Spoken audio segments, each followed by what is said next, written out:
At some point I was pregnant, and my husband sends me home and moves in and out with different ladies. Then whenever I would come, my neighbors are like, you talk to your husband. When you're pregnant, you should not bring women to your bed. So very disrespectful, and they are the things I was supposed to fast. And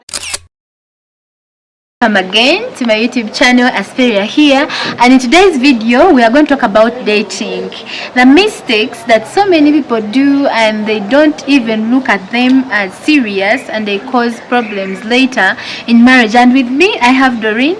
She's going to share some of the things she went through her dating, and some of the things she went through in her marriage. I know you can learn a thing or two. You're welcome. Get a seat, get a drink, and let's go into the video. Yes, so like I said, we have a guest, and she's going to tell us her names again, and then we get started. Thank you so much for hosting me once again. My name again, Mbabazi Doreen. Others call me Dora. Yes. But all are mine. So I feel so privileged for you. Thank you for hosting me. And to our dear viewers, I am grateful. Thank you for viewing and listening through to our stories and to our issues. Sometimes they're emotional and touching, like my own story, but God is good at all times, that we are still able to communicate to you. So today I'm going to talk to you, like she already said, about dating time. Things that I looked out from my own personal experience, and I'm like, somehow these were red flags, but I did not take them serious. Firstly, me and my guy had not dated for long. We did not date for so long by then. I knew the person before, but we didn't know each other for so long. Like it didn't even take a year. Really? Yeah. Okay. Like the real dating, knowing the person, how does this person behave, because we had just started knowing each other, coming so close, and then there was an issue that made us to start staying together. So I had not known this person, and this issue which made that start staying together, meaning in that process now, we have taken another step. So shortly, I realized we can't stay for that long, since where we were staying was near home, without going home. I'm like, we have to first go home. So that means you had maybe been friends, yes, for some time, but you hadn't gone deeper. We hadn't gone deeper into dating. I knew him, even him, he knew me, but there was nothing between us. Then shortly, there was that kind of engagement, of coming closer, of knowing, have interests in you, and like that. Personally, I realized there are the things later on people say, you were not meant to be together, or you met a wrong person, or you rushed. I started thinking at some point, through when all these things had happened to me, probably when he came to me, his intentions were not to marry me.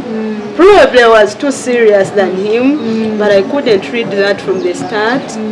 And when things had happened, like he couldn't get out of it, he's like, now I've already gone to our home, or we've already gone to his home. Oh, you've already become pregnant. I was pregnant, and we couldn't reverse the situation. And I personally, I could not reverse the situation.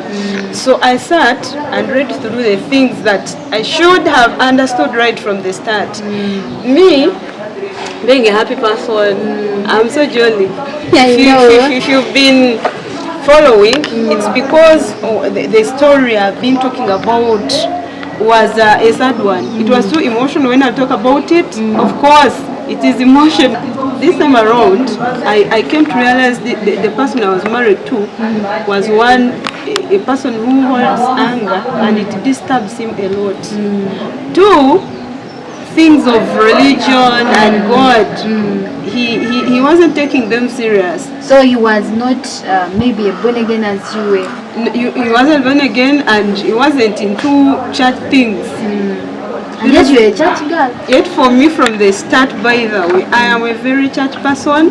I'm a prayerful person, and I got introduced to dating a person, knowing that things happen. You date a person, you become their intimate friend, and you sleep with them. It was from him.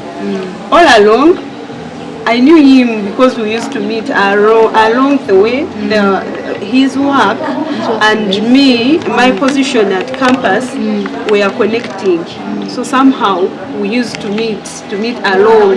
So that's how we got connected. For me, I used to be an overnight person, church person, and he used to be doing his work sometimes in the night. So whenever he would come, when he came to church, I guess he came to pick me. So you meet him on the way? Yeah, we used to meet during those issues. We used to have some interactions that me and him specifically were the key people in that community and in that activity. So slowly we got to know each other, and slowly the person starts coming to church for overnight. He would come, but he remains outside because he was not. See, me, I would go inside because I was even a leader in church. I'd be in church, I'm leading, I'm praying, I'm leading people like at 3. We are moving out, even him is there waiting for me. He escorts us up to home, but he was not coming inside church. On Sunday, he comes, we go together, we sit together in church, like that. Slowly.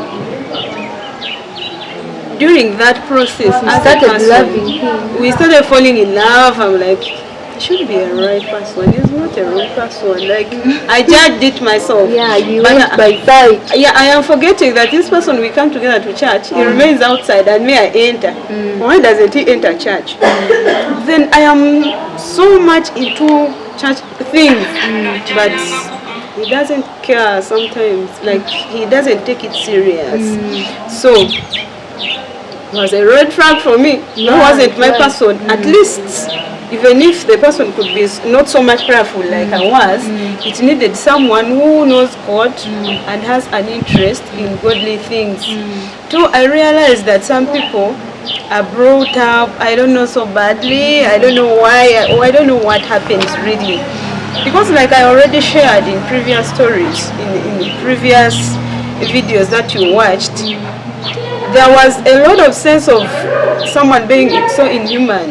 There's a point when I was too down, like I needed him to be there for me, and at any one point he was showing me that I don't even deserve a right to say that I was, or I even know him. To my daughter, whatever happens to you should belong to you. So I think this relationship, I think the genesis of it was not love. Exactly. Probably could have admired maybe something on you. There was not deep love in that. That's what I'm talking about. There was something missing. I did not look at this from the beginning because there is an imagination of love that I had, of marriage, of people who are together. Like even if something, the worst happened, at least it wouldn't be up to that. And then the exposure.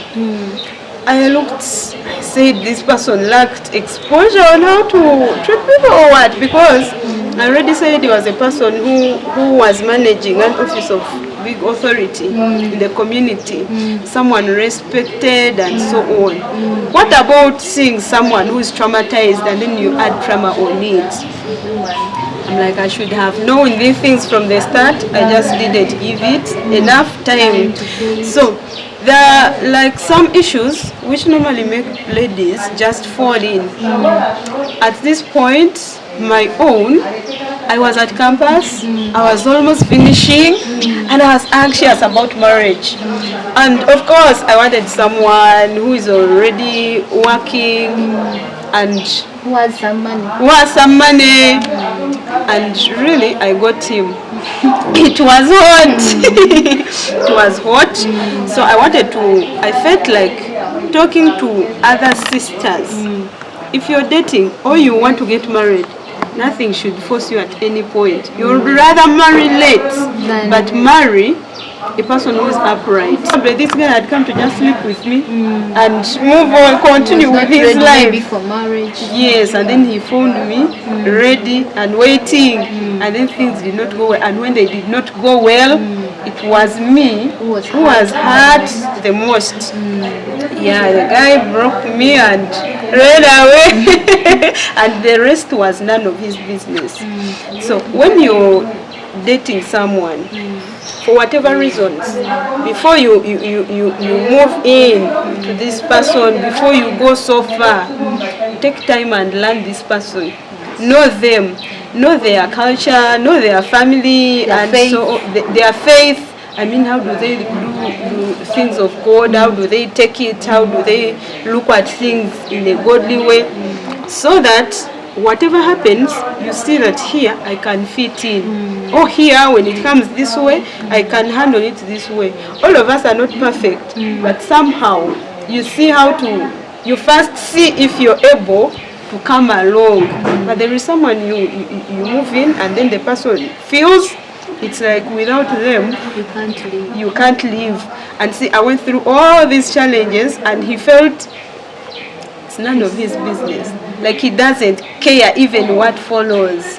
So dear singles, whether you are a single mom, whether you are just single girls, you're waiting, you for whatever, whether you're old, so your age is running and so on, whatever reason you have for that you feel would force you to a person to get married, whether it is pressure from family or it is you're finishing school just like me. I was anxious.